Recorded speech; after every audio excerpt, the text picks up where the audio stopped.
Imagine a nation suddenly intoxicated by the idea that money could be created out of paper. Not mined, earned, or inherited, but printed. Picture Paris in the early 18th century.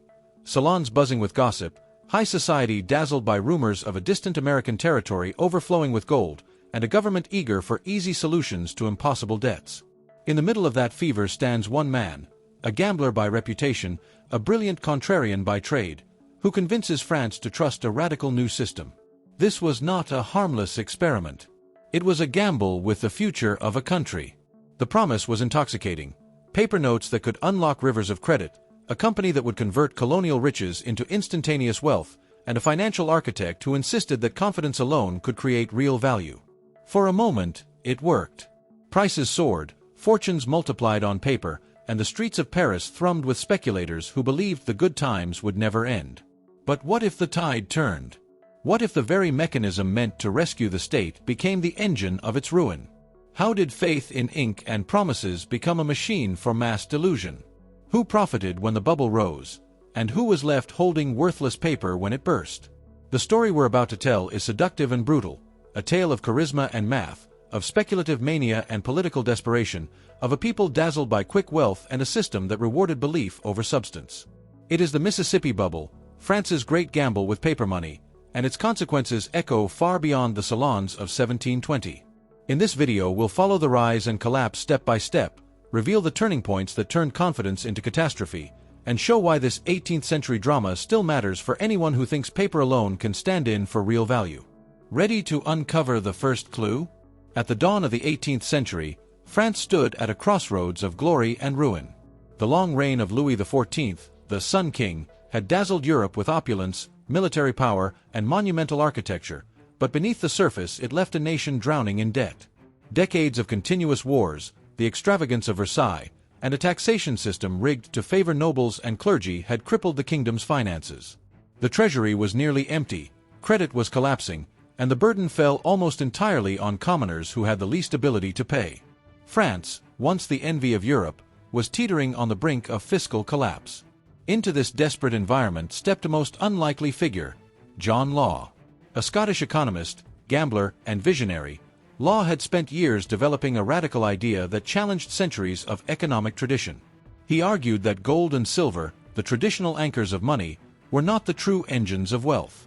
What mattered, he claimed, was circulation, the speed and trust with which money moved through an economy. Paper money, if backed by confidence and institutions, could unlock growth, stimulate trade, and free nations from the constraints of limited precious metals. Law arrived in France in 1715, the very year of Louis XIV's death. The regency fell to Philippe II, Duke of Orleans, who ruled on behalf of the young Louis XV. Unlike the rigid traditionalists at court, the regent was open to new solutions. He saw in Law a bold innovator who could rescue France from its crushing financial weight.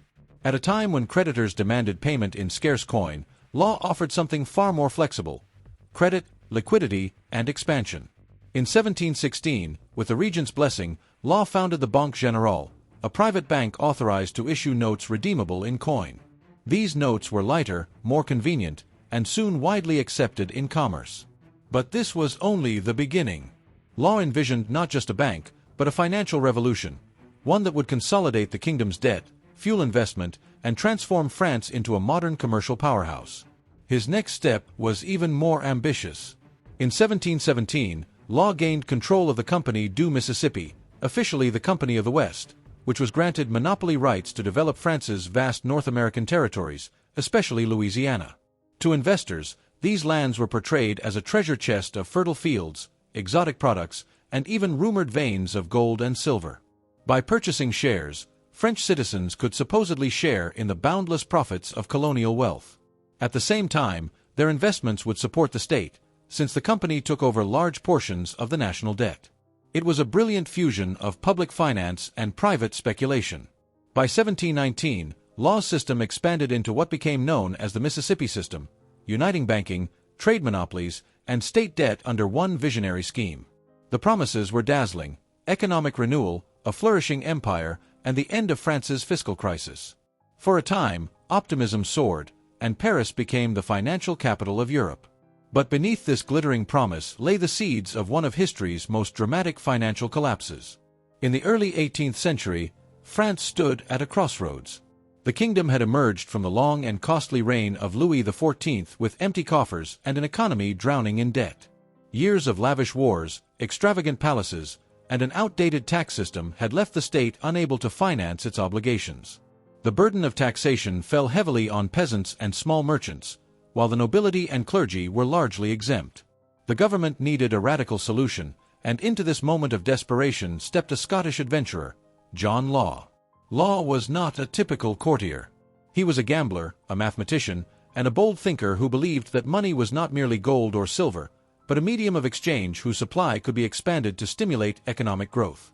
In 1716, he proposed the creation of a private bank, the Banque Générale, that would issue paper notes backed by confidence rather than metal reserves. The idea was revolutionary.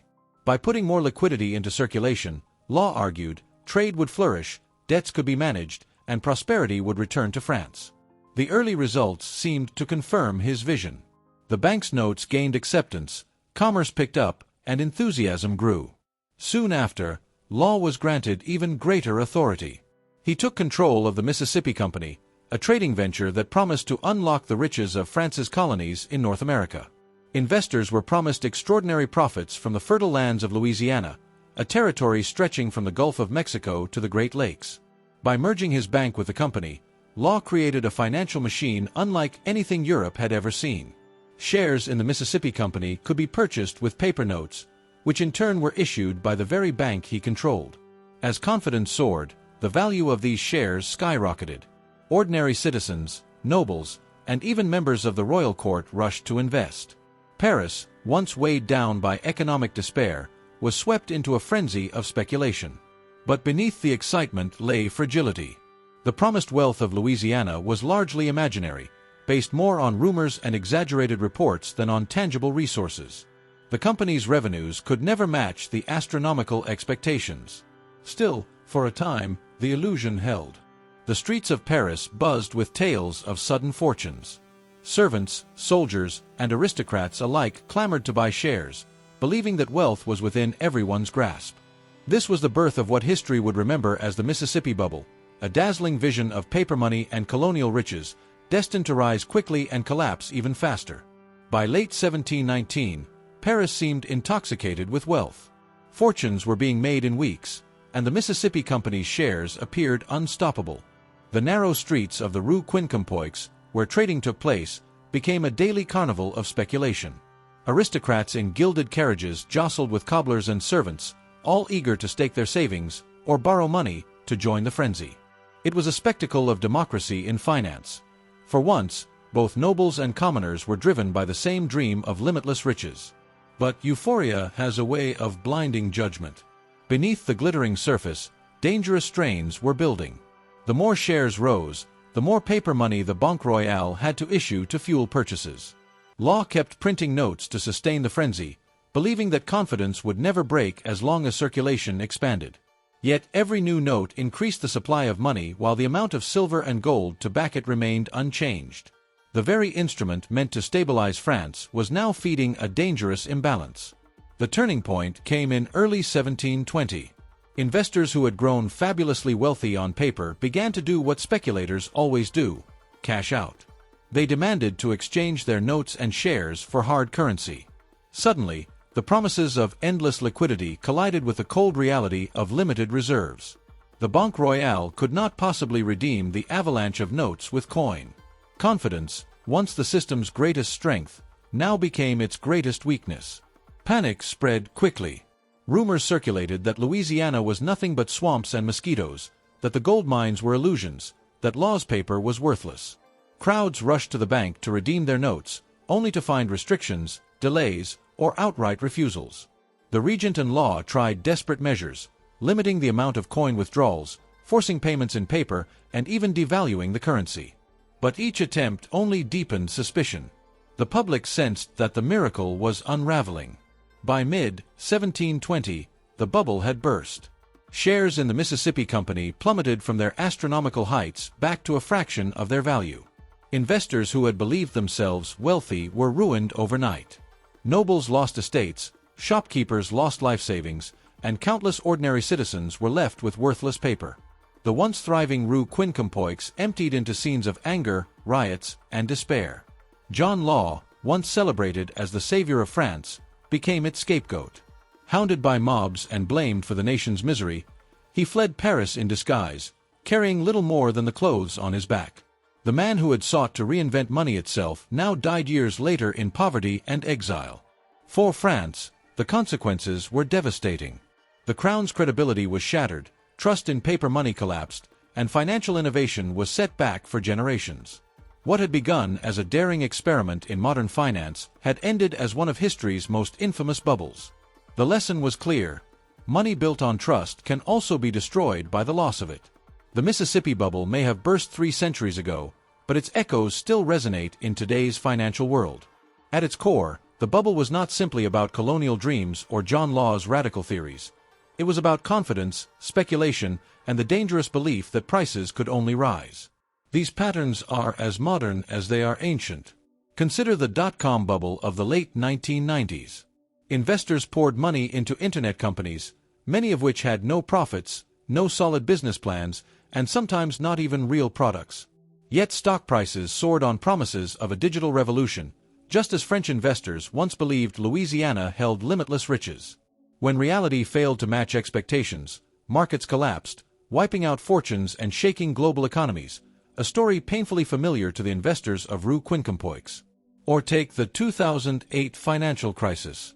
Complex financial products, backed by mortgages, were sold as safe and endlessly profitable.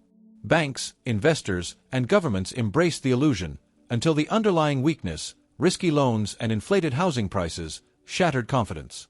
The collapse that followed devastated economies worldwide, just as the collapse of John Law's system crippled France for generations. Even cryptocurrency markets echo this dynamic.